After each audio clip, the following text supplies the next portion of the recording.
Monsieur André Poitras, bonsoir. Bonsoir. Monsieur Poitras, vous êtes président d'honneur de la Semaine de l'économie sociale. Vous êtes président d'honneur aussi ce soir au Gala de l'économie sociale.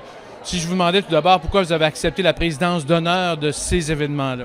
Bon, le thème cette année, c'est une carrière en économie sociale, un choix gagnant. Donc, le fait que je sois dans le domaine de l'économie sociale depuis plus de 30 ans, ça faisait un candidat qui a été valorisé dans ce sens-là. Vous êtes directeur général de VIA. En fait, résumez-nous ce qu'est l'entreprise. Bon, la société VIA, avant tout, c'est une entreprise adaptée. Donc, l'objectif premier de l'entreprise, c'est de créer des emplois pour des personnes qui ont des limitations.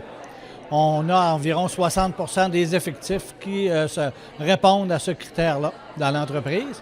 Et notre personnel, qui est composé d'environ 240 employés, est réparti à 4 endroits différents. Du côté de Lévis, l'endroit initial, siège social, est à Lévis. Et on a un centre également depuis 1999 à Rivière-du-Loup, qu'on a relancé l'entreprise là-bas. Et en 2000 aussi, on était impliqué dans le centre de tri à Rimouski et à Québec depuis 2009. Comment vous voyez justement les entreprises d'économie sociale? Quelle est votre observation de l'économie sociale en général? Ce sont des entreprises qui se distinguent particulièrement de l'entreprise régulière par le fait que notre mission première, c'est pas le surplus, c'est pas un profit. Donc, en valorisant le personnel en premier, ça nous permet de traverser davantage les crises économiques. On va donc avoir une adaptation plus facile à ce genre de situation-là.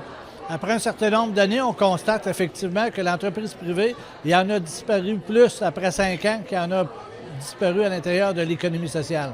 Donc, très avantageux de ce côté-là. Donc, vous y voyez un bon avenir pour les entreprises d'économie sociale? Je dirais que c'est l'avenir de toute notre économie. Parce que le système socialiste pur, comme on l'a connu au niveau de l'URSS, ça a tombé. Le système capitaliste, comme on l'a vu aux États-Unis il y a quelques années, ça a failli tomber. Donc, l'avenir, c'est vraiment adapté à nos besoins. L'objectif premier, c'est pas vraiment juste le profit, c'est de pouvoir continuer à développer nos entreprises. Et à offrir des services adéquats aussi. Absolument, parce que dans Chaudière-Appalaches et la capitale nationale, on retrouve 1200 entreprises d'économie sociale. Il y en a des petites, puis il y en a également des grandes.